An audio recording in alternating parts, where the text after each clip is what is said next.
Hey, welcome to this 51st edition of the Coach's Locker podcast with Chris Fore. I appreciate you checking this out. Guys, this is going to be, I think, an awesome episode. One of my favorites I've done, to be honest with you. I speak with a principal here in California, specifically Southern California. Principal, he's a great principal, fantastic principal. No principal I know has put in as much time and effort as this guy has in finding a head football coach. And so this is a process that's happened. I'll just say this in the last couple of years. Okay, I don't want to narrow it down too narrow. But I get principals hit me up every now and then. You know, I'd say 5 to 10 a year in the off season. Last 3 years or so, 4 years. I'm working right now with an assistant superintendent of human resources, trying to find them a coach. Another principal who's reached out to me recently, trying to match them up with a coach. So it's something I love doing. And word has spread a little bit that I can help get guys coaches. So anyway, that's how I got to know this coach a little while ago when he was looking for a head coach. Man, I think I just said that's when I got to know this coach. That's how I got to know this principal when he was looking for a head coach. And sharp dude. So I asked him about 15 questions, okay? A couple of them, what value do you place on athletics? I talk about, hey, a lot of principals and admins say they care about athletics. How do you actually prove this? So I asked them some tough questions about being an athletic-minded principal. How do you go about deciding when it's time to fire a head coach? Another question I asked him. What is the process used to fill your head coaching vacancy? So he kind of talks through that process for his school, which is the same thing a lot of guys use. But then we get into the nitty-gritty, okay? During the paper screening, what are you looking for? What are you looking for on those resumes, those cover letters, those portfolios? During the paper screening, how do candidates go about separating themselves from the rest of the pack? Another question I asked, during an interview, what are you looking for specifically? During the interview, how do candidates go about separating themselves from the rest of the pack? And then a question I think a lot of you should really pay attention to during the interview, how do candidates hurt themselves? So again, you're going to listen to a real live principal, I'm saying, kind of making fun of that, real live principal. He's going unnamed, not going to say the school he's at, doesn't really matter per se, but I think this is going to be a great episode. Welcome to the 51st episode of the Coach's Locker podcast with Chris Fore. You are listening to the Coach's Locker podcast with Chris Fore, a place for all coaches to call home. The Coach's Locker podcast is a part of the Football Coaching Podcast Network. Please visit footballcoachingpodcast.com to hear and see our entire lineup of top football coaches coming to you every single podcast with valuable information to help you and your program. The Coach's Locker podcast with Chris Fore exists to help prepare coaches to be hired for the job of their dreams and to provide coaches with dynamite resources to become even more successful in their field. You can reach me on Twitter at Coach Fore, that's at COACHFORE, and my podcast home is at 8laces.org/podcast. That's 8laces, EIGHTLACES.org/podcast. Welcome to the Coach's Locker podcast with Chris Fore. Now, let's get after it.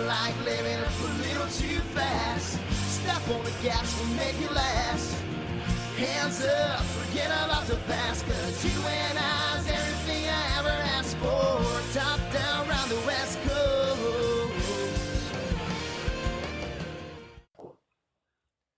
So yeah, welcome back from the intro. As I said, I'm real excited today about spending some time with a real live principal from right here in California, just to give some insight into the whole coaching job search process. So thank you for joining me here. We really appreciate your time today. Yeah, absolutely. My pleasure. How long have you been a principal, and can you tell us your journey to that principal spot? Sure. So I've been a principal in the seat 3 years, and then was an AP for, I want to say 7 years before that. So I essentially got into teaching pretty quickly after realizing that my first career choice out of college wasn't for me. I'd done some coaching in college, volunteered at a high school coaching baseball, and then realized pretty quick that I didn't necessarily love business, and so went back to get my teaching credential, got into education, and then was a head baseball coach, and kind of got tapped and said, hey, have you ever thought about going into leadership? They didn't necessarily say administration, but they said leadership, and that sounded a lot more attractive to me at the time. and so I ended up running like a district-wide grant and doing presentations on like warning signs for gang violence and things like that. And it kind of went off from there. And while doing that, because I had release periods, I would help with school discipline. So that's kind of where it started. And then I've just kind of continued to move up because trying to kind of continue to find ways to increase the impact that I have on young people. So pretty happy with being a principal. I can't see district office in my near future, being 39 years old. I don't think that's going to happen because I don't want to sit in a kidless office for 40 years. Sure thing. Yeah. So talk briefly about your background with athletics. Sure. I played sports, mostly baseball, growing up pretty much since I was about 8 years old. I played through high school. Actually, I played 1 year of community college. And then when I was in college, I found a private school that was pretty close to the college that I went to in Southern California. And so I coached there while I was going to college. And so then I had applied for a teaching job in where I'd grown up, and just coincidentally enough, they were looking for a baseball coach. And so I kind of applied concurrently. I ended up with both. So was basically starting my head coaching career at the same time that I was starting my teaching career in baseball. And so that's kind of carried with me throughout my educational career, as well as that background in athletics. One of the things I'm seeing these days is a lot of administrators who don't have that background. I know the high school I went to, I grew up at, the superintendent was a former football coach. The principal was a former football coach. The athletic director was a current football coach. You had a lot of administrators in the 90s, 80s, 90s, earlier 2000s with backgrounds in athletics. Are you seeing the same thing in your area? Not as many admin with athletic backgrounds? Yeah, I think that it's become a much more diversified field. I think that you also have this uptick to some degree in like career administrators almost getting into education for maybe, or just, wanting to get into education and then realizing that, they want to be administrators to make impacts on kids or whatever. And so, yeah, I've seen there's definitely been a diversification in that. And you certainly don't see as many with head coaching experience in general. But yeah, I'd say that's pretty accurate. Yeah. So we talked about the coaches, sports you've coached. What value do you as a site principal, what value do you place on athletics in the high school environment? I mean, it's absolutely, in my mind, it's one of the most important things that I, as a site principal, hold to, right? It's so important to me because obviously just from, personal experience or whatever, there's so many life lessons that you learn on the athletic field that you don't learn and can't learn in the classroom. And that's obviously, we're educators, so absolutely value classroom time. But there are things that you just don't necessarily learn in a classroom that you learn on the field. And it's just a great emphasis in terms of hard work, dedication, perseverance, grit, determination, all of those things that really help, young people really mature and become, better people in general. And it, to be honest, it's a lot of the reason of, some of the kids, many students, right? Like myself included, I certainly wouldn't have been as motivated in education when I was going to school if I didn't have sports. It's a motivator. It's a lot of times what kids have, and it's why they will perform at a higher level in the classroom too. So it's huge to me. And especially look at the research, kids that are tied into school that have something, they just do better, right? They're more content. They do better in school. And that's what matters to me. And so anything that I can do to support it, not only because I love it, but because it's better for kids, I absolutely will do that. And athletics plays a huge part in that. So a lot of principals will tell you that, especially coming on a coaching podcast, right? So Right. so what are the practical ways on your campus that you show that your admin team values athletics? Well, I think first and foremost, show up. I get to as many things as I can. My wife doesn't love that all the time, but I mean, I literally will show up to anything and everything that I can. And that has been very helpful in just developing relationships and families and coaches, but really just be there to support them. I think first and foremost, right. And know that you care, because kids even understand, student athletes understand that time is valuable. Their parents are busy, they're busy. And so when they see you there actively, cheering for them and actively being a participant in the things that they do and acknowledging them, I think that's super important. We can promote them we promote them on social media. We recognize them. We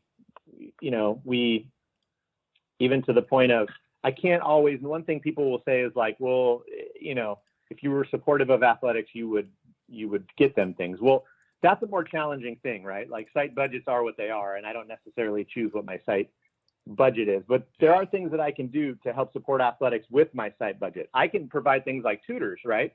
Athletes are struggling, programs are struggling with keeping kids eligible. I can provide them with tutors, right? I can fund that.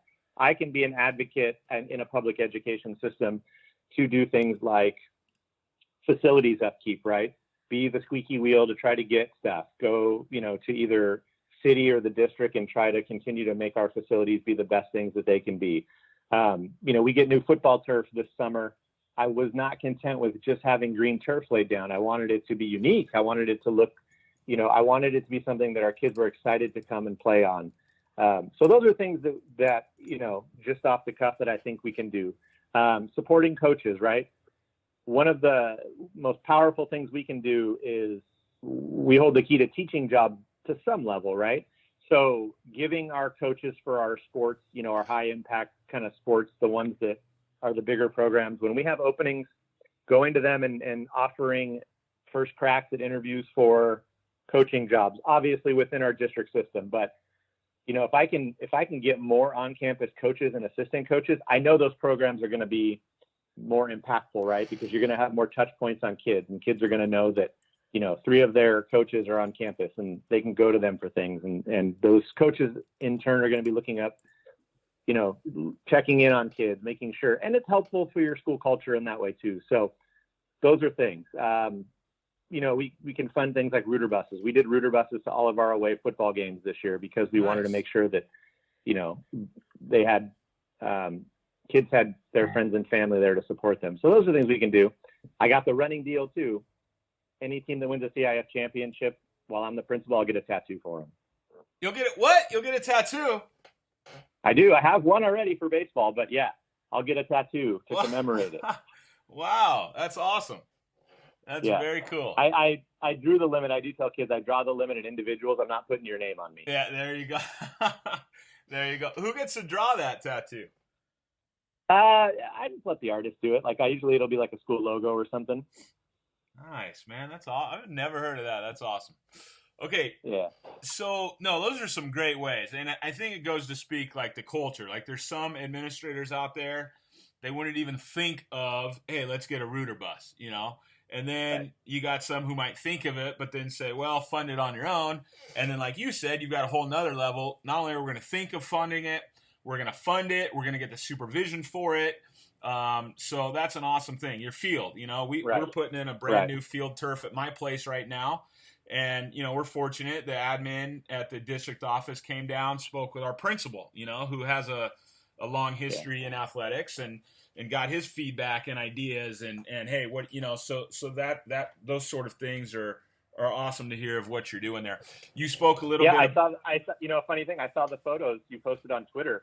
And we have the same colors, and it looks pretty similar, actually. I was like, hey, that looks pretty good. Oh, is that right? It looks similar. Yeah. Yeah. I love how they went with the, every 5 yards is different colored green. I think it looks really, really sharp. Yeah. And the other thing I would say that popped up about just supporting is I'm super crazy about And I think it's a big deal in this. It's big in Southern California, and I love it. Is this student section kind of thing? Obviously it's always been a thing, but we actively promote it. I mean, we'll buy things for our student section, banners. We have CO2 cannons because we just want kids there. Like, obviously the players, are going to play regardless, but it's a cool thing when you have, 500 kids at a game that are supporting their classmates, and having fun to boot. So those are other things like we can do. We can support that kind of stuff as well and fund things, through either ASB or through my site budget as well. So that's been the other big push, is like, how do we do this and how do we make this the biggest and best thing that we can be as well? Yeah, that's a great thing to hear a principal talk about that. You spoke briefly about getting teachers on campus, and no principal in the right mind is going to just hire a coach because he can coach. You got to make sure they can teach. What is that? Yeah, what does that balance on your campus look like? Out of let's say 10 head coaches, how many are on campus doing something, either teaching, security, something like that? I'd probably say it's probably 60% on campus. It used to be a little bit higher, and then we had a golden handshake, so it's been a little bit tougher. But it's about 60%, I would say, overall. Yeah, that's awesome. That's very high. That's very good. And so let's get into some of these questions specific, a little more, pointed. How do you go about deciding when it's time to fire a head coach? Have you had to, as a principal for 3 years, have you had to make that decision? Now's the time we got to let this person go. No, not directly. Okay. A couple of people have resigned, which I think was before I could even have a conversation with them, which is, it's probably positive in that way because it's never fun to do that. But as a public school, even a high achieving public school in, where I am in Southern California, it's almost never going to be about wins and losses exclusively. I know sometimes we'll get, I'll get parents that will talk to me at events or games and want to say we're not winning. And I probably, we're not a private school who's just there to win and, to win and lose.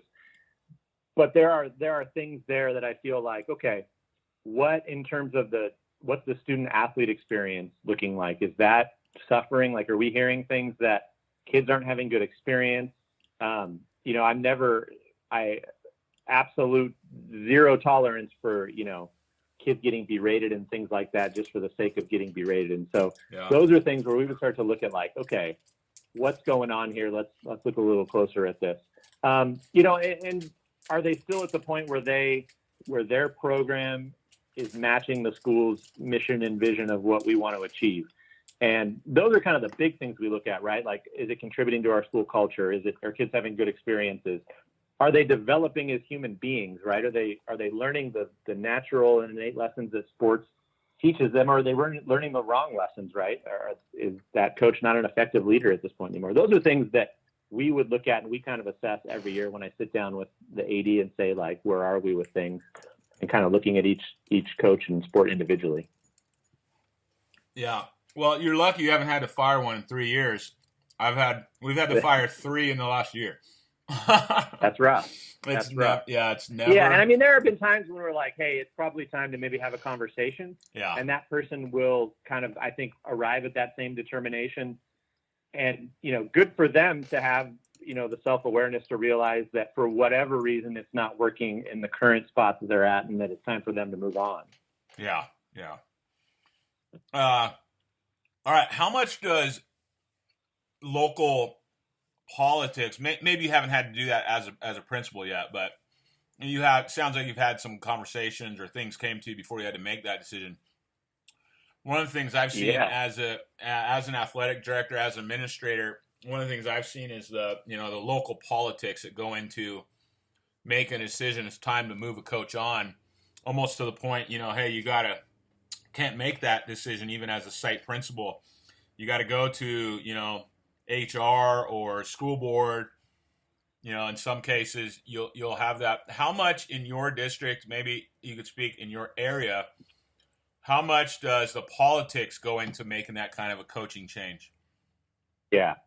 So it's a huge beast in terms of, the area I'm in, right? When you have some level of affluence around you, politics, I think, increases the influence and amount of local politics, I think, increases greatly. And so it definitely is a factor. I would say that kind of goes back to me as how effective am I as a site leader, as a school principal, to say, like, it's up to me to be building good relationships with all of these people, all of, the different factors, and whether that's booster club presidents and parents, or whether that's district office people, or whether that's, just regular parents, because there are going to be times when you're going to have to navigate that. And so having, good relationships where you can really have open, honest conversations with them is beneficial, right? And it's a two-edged sword, in that there are going to be times, like I said, where they're not going to like the direction that things are going. And often it's probably with parents, and it's too focused on wins and losses, but you're going to have that conversation in an honest manner to tell them, like, here's the reason that I don't agree with you. Or with the district office people too, right? You can't, obviously I'm not going to say something that's going to jeopardize my job, but at the same time, like, you have to be able to push back if you feel like you have the right people in the right places, and you have to be able to justify why you feel like, firing somebody wouldn't necessarily be the right thing. Obviously sometimes I get the world that we live in, and especially in, like, public education and bureaucracy, there's always risk management and litigation and all of that. And that's one factor that I think, but if you're just talking pure, like, hey, we don't like the direction this is going, you got to be able to push back sometimes. And sometimes they're right, And the other thing I would say is that that's the challenge when you have a lot of on-campus coaches too, right? Because sometimes you're hiring a coach, and you obviously, it's a marriage, and so it's their career too. So hiring on-campus coaches that are teachers is often the right thing to do for everybody. But then when you're letting them go as a coach, the reality is sometimes they're going to be teachers on your campus. And so you need to be able to actively manage that dynamic and set those expectations if needed with those people as well. Yeah, that can become a real challenge. How many years in your district do they have tenure? 3. Yeah. First day or third year. First day. Yeah. I think it's that way. Is it that way every district in California? Yeah. It's Ed Code. Ed Code's, I did not know that. Ed Code's first day of third year. Okay. Okay. What is the process you use to fill a head coaching vacancy? I know in the past year you had a head football vacancy in the past year. What's the process you use to go about filling that head coach vacancy? Football, I treat it a little bit differently. We can talk about them separately, I guess. Yeah. Typically, we will fly the position on Ed Join. We will talk to the assistant coaches about if they're qualified, are they interested. We will ask around through district and other ADs or other principals to see if there are assistants on campuses that would be good fits, and kind of look to assemble what comes in via Ed Join, and then go through the formal process of paper screening, interviewing, offering, selecting, those types of things.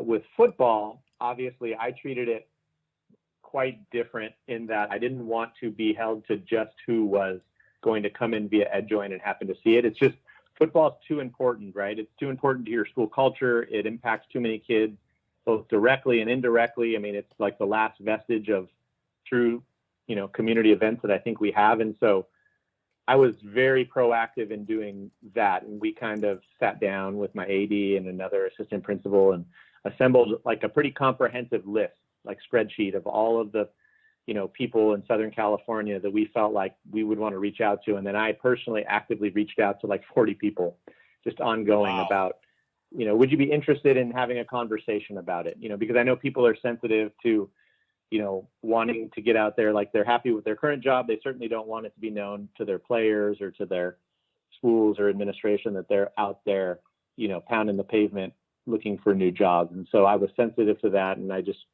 let them know I wanted to have a conversation. And it really is just about finding fit. Like I said, it's a marriage. And so it's not, there's no guarantees. I wanted to just check off all of the boxes that I thought would be important to have a head football coach have, knowing that there's no guarantees, right? Being a UCLA fan, Chip Kelly comes in just down in flames. And so that just further emphasized, there's no guarantees. There's no magic potion you're going to have, and they're going to hire the guy and you're going to come in and win CIF championships. But I felt like I really owed it to my school community, to my football players, to the parents and everyone, to really find the very best fit and person I could within the situation of, dealing with district dynamics and all of that. So we were, pretty comprehensive and proactive in doing that. Yeah, I've been helping principals. I'm helping an assistant superintendent right now with their job search. It's been about 3 years since the first time, like a head coach was reached out to, and he said, "Hey, you should go check out, this guy's well connected or what have you." And I can tell you right now, I don't know of any principals who sat down and made a list of 40 guys to start reaching out to. Very proactive stance on your part, and I admire that. You talked about that list of things you wanted in a coach, and then you started putting names down on a list. What intrigued you? What were the top 3 or 4 qualities, characteristics, experiences that made you write a guy's name down on that list? Right. I think it's obviously always beneficial if you have some head coaching experience. So that's always nice to have. It wasn't like I have to. And then YouTube and the internet's a great thing for a lot of things. Not always when you're an educator with kids, but it's a great thing because there's a lot of stuff out there. And so, as you're looking through, quality programs, and that was one of the things, right? You didn't have to come from a winning, you didn't have to come from a CIF championship program in my mind. It was helpful to be around a program that had been successful, to see the way they did things. But I think to look at, are you part of a program that's done some positive things? And then YouTube was really helpful in that way, right? You have these, like Jonathan Camus, Camp Chronicles, those types of things. And you can really get a feel for the football culture that people build, or just looking at even, hype videos and things like that. You can really see okay, there are some things there in a quick snippet that I want to have a conversation with somebody about. I want to know more about, that person, because I see some things there that are intriguing to me.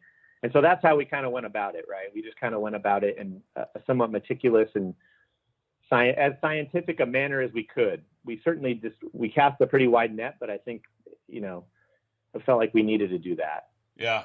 So 2 things to follow up on. You talked about that head coaching experience being good, to have, but not necessary, right? How do you value the experience of somebody that's one of the number one questions I get for coaching career advice is, should I stay in this program as a coordinator, or should I go to this program? It's a worse program, but I have a chance to be a head JV coach. Is that head JV coach experience important on my resume as opposed to being a coordinator in this program? Or should I be the wide receiver coach at this program? Let's say it's Division I. Division I's the highest. Or should I go be a head coach in this Division IX program when I have the opportunity? Talk a little bit about how you view that kind of experience. I guess that I would just say, like anything, it's what you do with that experience. There's no right or wrong answer. It's just, I think, what is the best fit for that person. Yeah. And that's the way that we looked at it in those conversations was, what did you, as a coach, did you learn from those positions? That was one thing that we really wanted to find, somebody that was not so over the top, arrogant, cocky, not set in their ways, to realize that they're, as a coach and as an educator, it's important that they keep learning. So what did you learn from that experience, right? What did you do with it? And then what has it done to help build you to become ready or be a better leader to lead a program? That's what I think the biggest thing is, right? Because as a head football coach, you aren't you do a little bit less coaching overall, right? Like if you're a coach's coach, then my thing is always like, go be a coordinator. And that was one thing through 40 plus conversations was, if they were people that were on the fence about it, like we said, hey, maybe it'll work out someday. We want you to come here. You seem amazing, but this is not the position for you if you don't want to do it. Don't tentatively go. We were not going to hire somebody that was like, I'm not sure if I want to be a head coach, because it's too important of a job to have someone in there that's unhappy or it's not what they want to do. Like I'm not forcing you. You spend too many hours as a head coach to not want to do that. So it really becomes like, what of those positions and those things, which of those is going to help you and which of those is going to help build you to be the person you need to be go lead a program, right? So is it going to help you work on your weaknesses? Is it going to help you have more responsibility so that you can go and then demonstrate that, right? So that's what we looked at. And then it's always nice. It's always a red flag. And when you're paper screening, that people have jumped around. So if you are jumping around, have a purpose and an intent for it. Don't just be trying to go and always, do the next hot thing. That is really, really key advice. And so in that paper screening process, right, what do you look for as you are paper screening? When I use the term paper screening, it's not on the phone, right? It's looking at resumes, cover letters, or what have you. What are you looking for on that paper screening process? Right. I think that you obviously look at their overall experience, like where have they been? What have they done? What have they coached? You look at accomplishments. You look at outliers, like are there gaps? Have they been a ton of places? Have they only been at one place? Both of those can be looked at in positive and negative lights. How so? Let me push you on that. What do you mean by that? Yeah. I mean, you can, if you jumped around a whole bunch, there are times when that's not on an individual person, right? I mean, if you are at a place that is tough to coach at or is not supportive of athletics and a head coach leaves and you don't want to be there with the next head coach, like there's times when you're going to bounce around a little bit. Yeah, understandable. Or if there's if at each place you've been, in 4 years you've been at 3 places, but you've had, ever increasing responsibility and taking on new jobs and new leadership abilities, like good for you then. If you can't get that at your current school and you really feel like you want to be an offensive coordinator and the opportunity arises, then by all means, you feel like it's the right thing to do it. So there are ways that's a positive too. And I personally feel like I've always been very self-motivated, and been labeled like a climber. There's nothing wrong with that as long as it's not it doesn't, it's not a detriment to the people and things around you. If you do it in a professional way. And then, references was a big thing to me. Like, what are your references? And then location. Being in Southern California, we got a lot of resumes from people all over because I think they viewed it as the land of milk and honey, and like this was their chance. Yep. This was, their chance. Either it was their destination job or it was their chance. It was like their stepping stone to whatever NFL dreams. And so, I know the cost of living here versus the cost of living in Michigan. And so it didn't mean that we weren't going to interview them, but that was a question that I was going to ask them pretty quickly, was like, so how are you going to go from paying $600 a month to, $2,500 a month with what we're going to pay you? Yeah. Yep. That's a big thing. What would it take to hire, in your mind, an out-of-state football coach? What would it take for you to hire that type of person? Because I'm real gun shy on that for a lot of reasons, to be honest with you. Yeah, I think we'd increase the amount of due diligence we did. They'd have to have some success. Yeah, like they would have to, I think, have some success as a head coach. Whereas, because, like I said, the biggest indicator of future performance, past performance, and so if you've had success wherever, and you've increased, you've done the most with what you have, and you've led some young people and done some really positive things.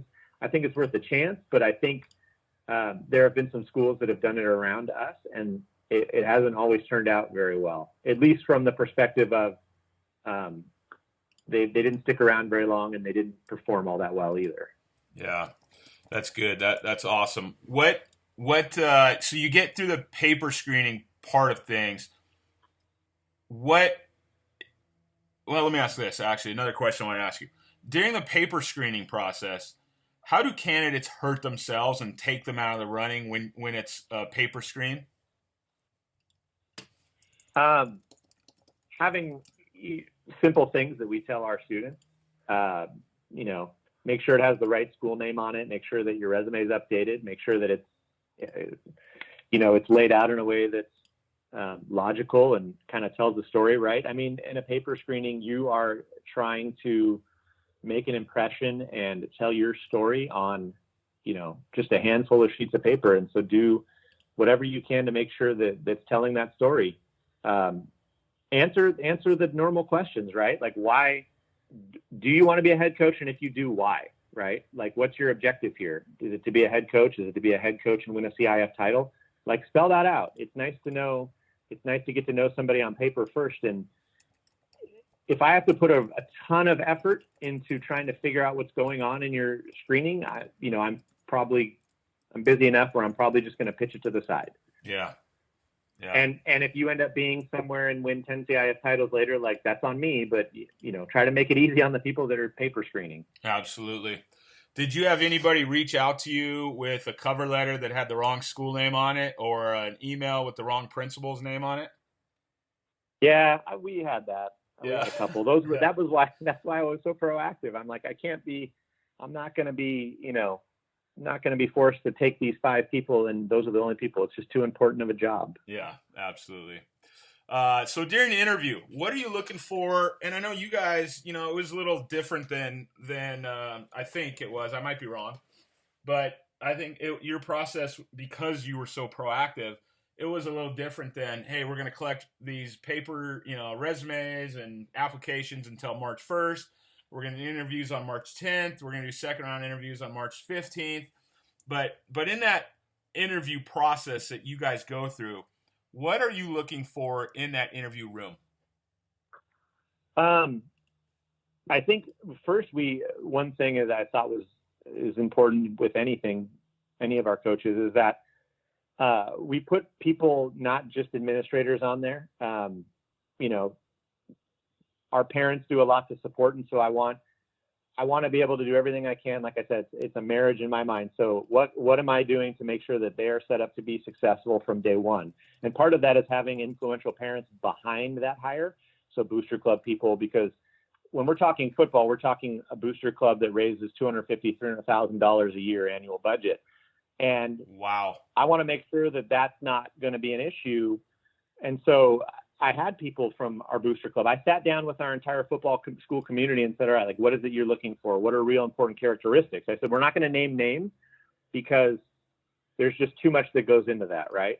Yeah. But we're going to talk about characteristics. What's important to you? What's important to you as parents? What's important to you as players that your head coach has? And then I put a couple of those executives on the interview committee. And then we have, within our football community, we're lucky enough to have one of the dads was an AD at one of our prominent community colleges. I put him on there because I knew that he had experience interviewing, and he's a football guy. And so he would ask football questions. So when they walk in the room, they're not just going to see a bunch of, administrators. They're going to have to talk a little bit. So I'm looking for confidence. What is their confidence level? How do they carry themselves? How do they answer the questions? What do they do when we ask a follow-up question? It's a bit of a curveball. And it really is like, can I, in my mind, project them leading my student athletes and influencing my student athletes in a positive way? Because if you can't sell me in this panel in an interview, it's going to be really tough when you got, 85 teenagers staring at you. Like, how are you going to get them to go, get the most out of them? How do you sell them on your vision if you can't sell me in an interview? So that's part of it. And then how do you react to the things that we throw at you in that interview? I don't really, the football dad picked apart some answers a little bit. I'm not a football guy, and I'm not the principal. Will I ever be the principal that's going to tell you what offense you're going to run? because I don't think that's my place. I don't think that's any principal's place, to be honest with you. Yeah. Yeah. No, that's good. I love how you get a balanced room together. I think that's real important. My school district does that. You got to have principal, assistant principal, athletic director, a teacher, and a parent as a part of our 5-person panel. And I think that's very wise of you to do. Yeah. I mean, those are the people they're going to be interacting with, right? Yeah. Yeah, absolutely. So how have you, I think you kind of just hit on this, but are there any big red flags candidates do in the interview process? Yeah, I think you can come off as overly confident. I think that you can come in with, pie in the sky dreams, and they're not rooted in reality, right? You come in and tell me you're going to win 5 CIF championships in a row. That's probably not reality, right? I mean, or you come in and haven't done your research. Like, at least know a little bit about the school, at least know a little bit about where we were, where we're going. Like, we've been pretty successful. So, tell me how you're going to sustain that. Tell me how you're going to not only sustain it, but grow in a real fashion. And the other thing is that, tell me in the reality, one of the things is like, don't be dishonest. If you haven't worked in the area, don't answer the question like, I'm not going to have any problem filling out a staff. Well, that's not true. You're coming into a place you don't know anyone. Like, you're going to struggle a little bit with that. Like, be honest and tell me how you're going to overcome that. Don't tell me like, it's not going to be a problem, I'm going to have the greatest assistants. Like, no, that's not true. Have you seen some guys put together like dynamite packages, their resume, maybe they have a portfolio, they have dynamite packages on paper, and then come in and just do a really bad job in the interview process, and then vice versa? Yeah. Yes, we've had both. Yeah. We've had people come in and just not be very put together in terms of like what they bring in, but they're just very dynamic, engaging personalities. And then we've had people who have, they come with a portfolio that literally is, they've created it specifically for this. And like, this is their vision and this is what they've been building towards. But we've had to stop the interview halfway because they're sweating so much. Like, so it's been both ways. Wow. So do you do that? Do you have like a code word or something for your panel to wrap this thing up and move it on? Not always. But there are times when sometimes you get people in front of you and it'll just be like, this is, I don't want to waste people's time, and I don't want them to waste my time either. Yeah. So we didn't do that too much, but we would stop and say like, hey, do you need a few minutes to compose yourself because you're struggling? And I don't, like I said, I don't want to make people feel like I'm, wasting their time. But there were some, then there have been some, not even just outside of football, where it's like, hey, it's very obvious we're not going to be a fit. Appreciate your time. Thanks, but no thanks. Yeah. We had a guy, never seen this in all my years in the business. I had a guy, won't say when or where, but during the interview, 12 minutes into it, I think we had asked 3 questions, and the gentleman said, "You know what? I'm not excited about this job. Let's just end this thing right now." And the principal and I looked at each other. It was like, "Holy smokes! All right, well, hey, it was so awkward." And then we sat there, kind of BSing for longer than what we interviewed for. Like he just he wanted to ask questions of the school, and he was a great dude, but that was really, really interesting. Well, those are the questions. And I do want to honor people's time. Like, I certainly don't want to be disrespectful to them. Like, they have assembled these things. And so for the most part, I'll allow them to finish. I certainly don't want to be like disrespectful, and I want to honor the commitment that they've made to be there. But sometimes, you can just tell like, this is not the guy. What kind of value do you place on a portfolio for a coach or a teacher? But let's start with coach. Yeah. So this is something I've wrestled with in my personal career and have asked a lot of people about this. My personal thing is that I think it is valuable because it shows commitment and a positive work ethic, as long as it's legitimate. I think that make it so that it's digestible, because if you bring in a 500-page portfolio in a 20-minute interview, I'm not going to have time to read that. But if you bring me something that's applicable and you say like, here's the 5 things that I'm going to definitely do, and here are the documents to prove that, That's powerful to me because it shows me that once you sit down and you're in the seat, like, you're going to put the work in. And I have typically done, when I went to interviews, I typically bring a portfolio of, like, here's who I am, because I always want to show my best self. And that's what I feel like when people bring in portfolios too. I never look at it as a slight. I always look at it as like they're trying to bring their best selves. And that's admirable to me, that you sat down and put in the work to just interview. Yeah. That's good. That's good feedback. Excuse me. You're right, though. I go for quality over quantity. I tell guys Absolutely. that. Yeah, I tell guys that all the time. I mean, I've had guys send me these, 250-page portfolios, and I'm like, and it's all black and white, and it's not organized, and it's like, dude, parse this down to 25 very important pieces, So, yeah, good feedback. Yeah. We've had people bring like their playbooks, and I'm like, this is of no use to me. Yeah, it doesn't matter. Yep, I agree. All right, when we agreed to do this interview, I tweeted out I'd be interviewing a principal, and I asked the Twitter world for questions. So I've got 7 or 8 questions here we're going to wrap up this podcast with. All right. Yeah, the first comes from Mark Edgman, former athletic director, California State athletic director, principal, longtime athletic administrator. He says, how do you show support for a coach? I think you've already talked about how you do that. But then the second part of this, other than improper physical contact or vulgar language, what else would you not support your coach in? Like, what are times when you can no longer defend them? You can't support your coaches? It would, I think, take a pretty tall task. I will typically, obviously those two are non-negotiables. The other one is this thought that, I'm not going to talk to parents. I'm not going to communicate with parents. And it's like that. It's high school athletics.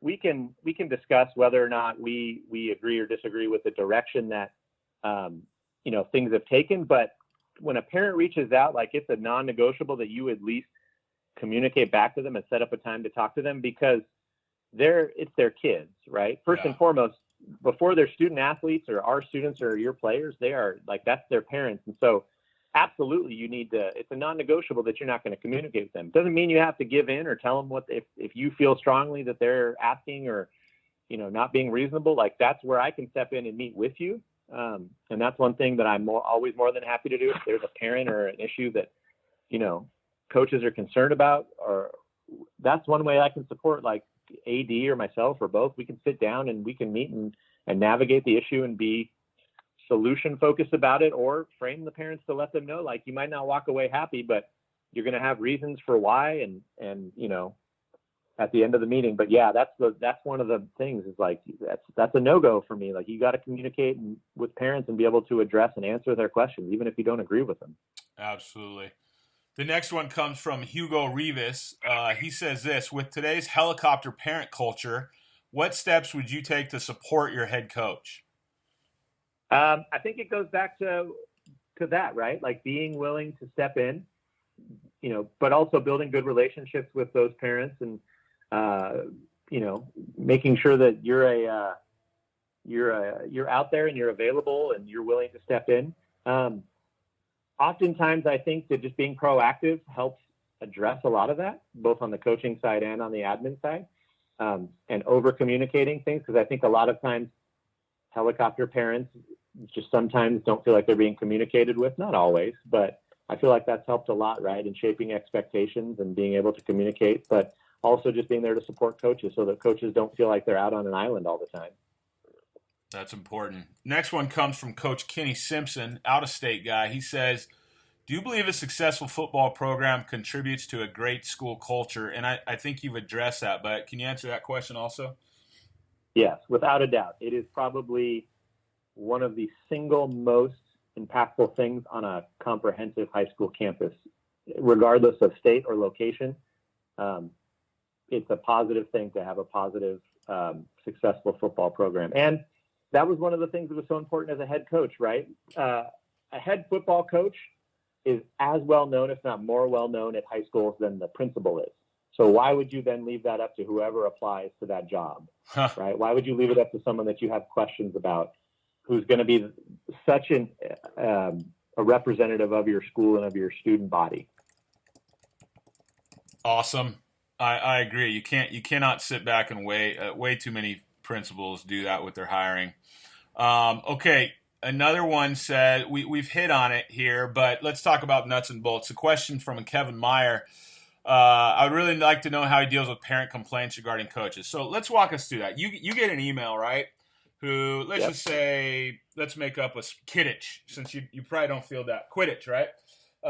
Your head Quidditch coach is an absolute horrible coach. We want to change. I demand to have a meeting with you to talk about my concerns regarding the Quidditch program. What's your next step when you get that email?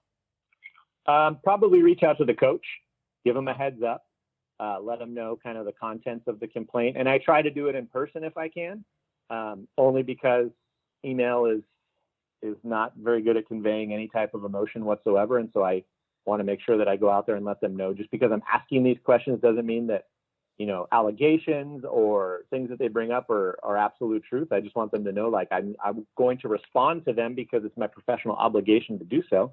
And then just talk about, backgrounds, because often there's, more to the story, or the story is being painted in a brush that is one-sided.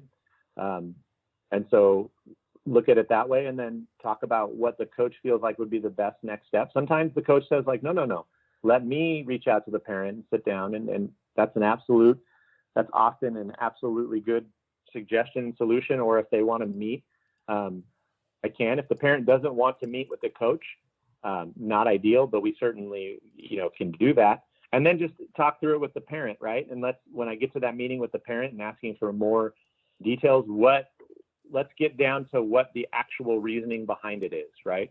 Because oftentimes things are, communicated that it's one thing, but really there's something under the surface that parents are upset about, or players are upset about, right? Let's get to the bottom of that. Like, what is your interest? What is your ultimate interest? What's your true interest here? And then try to talk about solutions, right? The solutions aren't like, we're going to fire a coach. That's very often not the solution. Yeah. And that's very often not what we're going to do. So being very clear about that. And then regardless of, like, when we walk out of this room, being very clear about here's what the steps are going to be taken, or here is what's going to happen, or here is the outcome. But we try to be very, like, interest-based in that. Like, what is your true interest in this? Because it's not always what is put down on paper. That's awesome. That is so stinging true. There seems to always be some kind of motivation. Last question. I don't understand why you would do this personally, but maybe, I don't know if you've ever seen this. He says, from John Krug, have you ever considered having your final two candidates interview with your interview team at the same time? I haven't. I don't know that I would do that, but I would like to just witness it, because I think it would be interesting. It'd be a good social experiment. It would be. I've actually heard of some schools doing this. I heard from a guy in the Midwest in the last couple of weeks who said he was a part of an interview process like this. Asked if I'd ever heard of it. I never have. Where they took the top 3 candidates into the interview committee room and they asked them questions. I thought, I don't know, to me that's wild, and I don't know what you really get out of that outside of a lot of testosterone, So yeah, I heard there was a district that was interviewing for an AP spot, and they did a fishbowl round, which basically the panel came in and there was questions like in a bowl, and they grabbed them, and then, like, one person would grab them, the candidate grabbed one, read it, they'd answer, and then the other candidates had. So it was similar, I guess. I don't know. It's interesting to me. I don't know what you would gain over just having someone individually, other than there's an advantage to being last in that round always, because you're going to hear what others will say first. Yeah. It's kind of a weird one.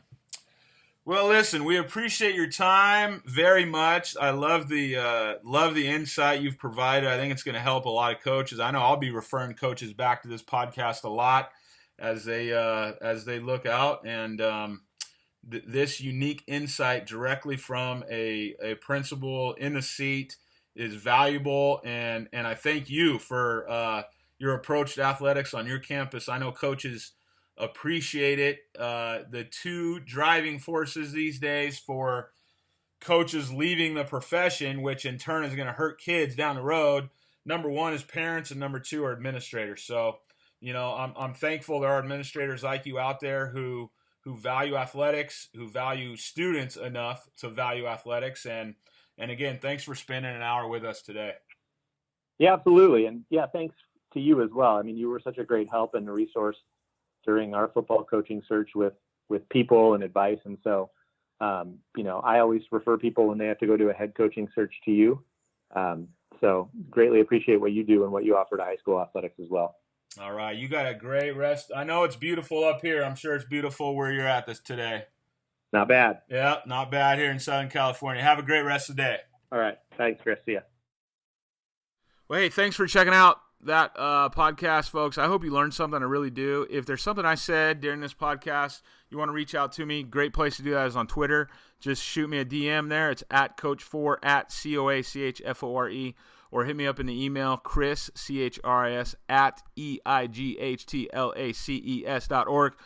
Check it out there. It's been a long podcast. Enjoy you listening all the way to the end, and you have yourself a great stinking day.